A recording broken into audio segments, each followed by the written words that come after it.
السلام علیکم ورحمۃ اللہ وبرکاتہ۔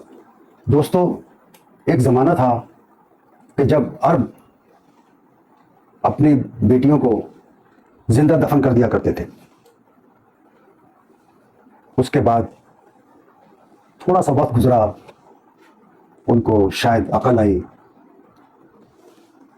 ان کو احساس ہوا کہ ہم غلط کر رہے ہیں، اور پھر جب اسلام آیا تو انہوں نے بھی اس بات کو برا بتایا، ان کو سمجھایا، انہوں نے ایسا کرنا بند کر دیا، لیکن عورتوں پر پابندی برقرار رہی۔ عورتوں کو اجازت نہیں تھی کہ وہ گھر سے باہر نکلیں، وہ اپنی مرضی سے شاپنگ کریں، اپنی مرضی سے کہیں آئیں جائیں، انہیں بغیر محرم کے نکلنے کی اجازت نہیں تھی۔ اور یہ صرف عرب میں ہی نہیں، ہندوستان، افغانستان، شاید اس وقت پاکستان نہیں بنا تھا، تو تمام علاقوں میں یہی صورتحال تھی کہ عورتوں کو باہر نکلنا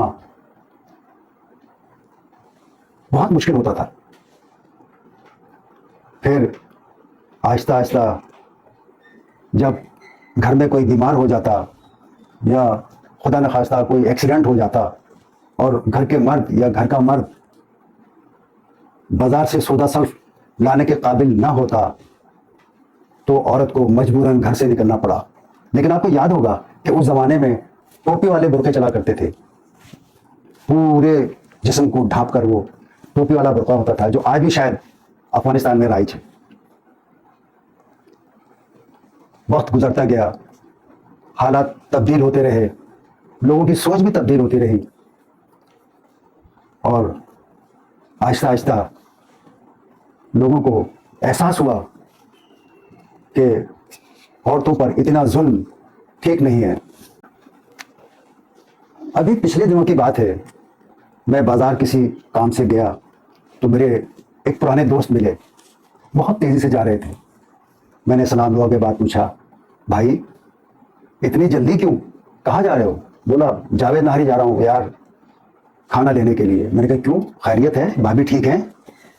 کہ ہاں، انہیں کیا ہونا تھا، بس صبح 2-4 کپڑے دھو لیے تھے، کہہ رہی ہیں میں تھک گئی ہوں، جاؤ کھانا بازار سے لے آؤ، مجھ سے نہیں بنے گا۔ مجھے بڑی حیرت ہوئی کہ 2-4 کپڑے دھونے میں محترمہ اتنا تھک گئی کہ وہ کھانا نہیں بنا رہی۔ پھر مجھے خیال آیا، جب ہم حیدرآباد میں رہا کرتے تھے، شاہی بازار کی لونگ بگت گھٹی کے 120 گز کے گراؤنڈ پلس 1 مکان میں، نیچے دادا دادی اور تایا تائی کی فیملی، اوپر ہم آدھے حصے میں اور آدھے حصے میں ہمارے چچا رہتے تھے۔ اوپر کے حصے میں چچا کے پاس بھی اور ہمارے پاس بھی ایک ایک کمرہ تھا۔ کمرے کے آگے چھوٹا سا گیلری نما صحن تھا، اور کونے پر ایک واش روم تھا۔ کچن نام کی کوئی چیز نہیں تھی، اسٹور نام کی کوئی چیز نہیں تھی۔ والدہ صحن میں ہی لکڑی کے چولہوں پر کھانا تیار کرتی تھی۔ وہ فجر میں اٹھتی، نماز پڑھتی، اور سب سے پہلے ہاتھ کی چکی پر آٹا پیستی۔ کبھی کبھی میری آنکھ کھل جاتی تو میں بھی والدہ کے پاس آ کے بیٹھ جاتا، اور ان کو چکی پر آٹا پیستے ہوئے دیکھ کر بڑا عجیب لگتا مجھے۔ ایسے میں اگر دادا یا تایا والد صاحب سے بات کرنے کے لیے اوپر آ جاتے تو والدہ راجستھانی عورتوں کی طرح لمبا سا گھونگھٹ نکال کر آٹا پیستی رہتی، بڑا عجیب لگتا۔ میرا خیال ہے اس زمانے میں گیس نہیں آئی تھی، اور شاید الیکٹرسٹی بھی بڑے بڑے گھروں میں، چھوٹے گھروں میں شاید نہ ہو یا ہو، لیکن جہاں تک میرا علم ہے بڑے بڑے گھروں میں یا بڑے لوگوں کے گھروں میں الیکٹرسٹی تھی، اور گیس تو متعارف ہی نہیں ہوئی تھی اس وقت تک۔ جبکہ آج کی عورت اس وقت کی عورت سے کتنی مختلف ہے۔ میں واٹس ایپ پر، یوٹیوب پر، انسٹاگرام پر یا دوسرے جگہوں پر جب میں دیکھتا ہوں تو بڑی حیرت ہوتی ہے، تعجب ہوتا ہے کہ کل کی عورت جو اتنی پابندیوں میں اپنے گھر گرہستی چلا رہی ہوتی تھی، اور آج کی عورت 2 کپڑے دھونے کے بعد کہتی ہے مجھ سے کھانا نہیں بنے گا، جا کے بازار سے لے آؤ۔ اور صرف یہی نہیں، آپ آج کل اگر عرب ملکوں میں جائیں تو وہاں عورتیں ڈرائیونگ بھی کر رہی ہیں، کار بھی چلا رہی ہیں۔ مطلب کیا نہیں کر رہی وہ عورتیں؟ لگتا ہی نہیں ہے کہ ہم کسی عرب ملک میں ہے، بلکہ ایسا لگتا ہے جیسے ہم شاید یورپ کے کسی شہر میں، یورپ کے کسی علاقے میں ہیں۔ مجھے یاد ہے جب میں پہلی بار جاب کے سلسلے میں سعودی عرب ریاض گیا تھا، تو وہاں عورتیں انگلش میگزین لے کر آتی تھیں اور ٹیلر سے کہتی تھیں خیاط شوف زي هذا موديل ما في كده كده انا يبغى كله سیم، یعنی مجھے اس جیسا ڈیزائن چاہیے، ذرا سا بھی مختلف نہیں ہونا چاہیے۔ تو آپ سوچیں کہ اس وقت، آج سے تقریباً یہ 40-45 سال پہلے کی بات ہے، اس وقت یہ حال تھا، تو اب کیا ہوگا؟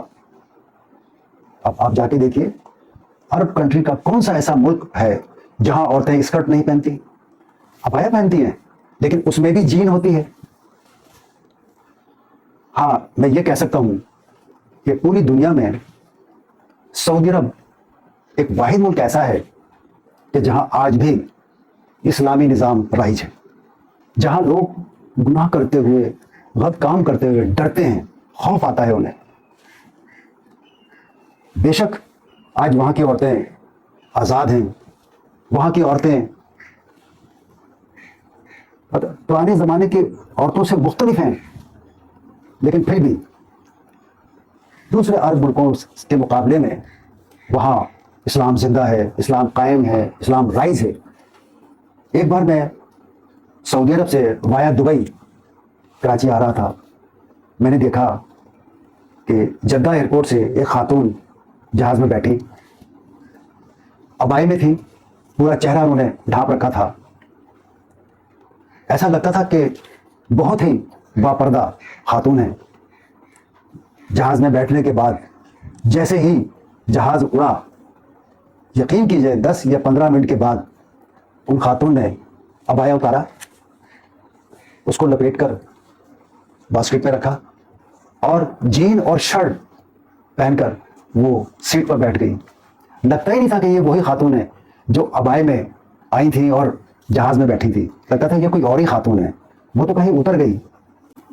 یقین کریں پہلے ہوتا یہ تھا کہ کوئی بھی فیشن اگر آتا تھا تو وہ دوسرے ملکوں سے آتا تھا۔ آج ہم کہتے ہیں کہ جو بھی فیشن آتا ہے وہ عرب ملکوں سے آتا ہے۔ آپ لبنان میں دیکھ لیجئے، آپ شام میں دیکھ لیجئے، آپ مصر میں دیکھ لیجئے، آپ سعودی عرب میں دیکھ لیجئے، عورتیں ایک سے ایک جدید فیشن کرتی ہیں۔ آپ حیران رہ جائیں گے کہ یہ سعودی عرب ہے۔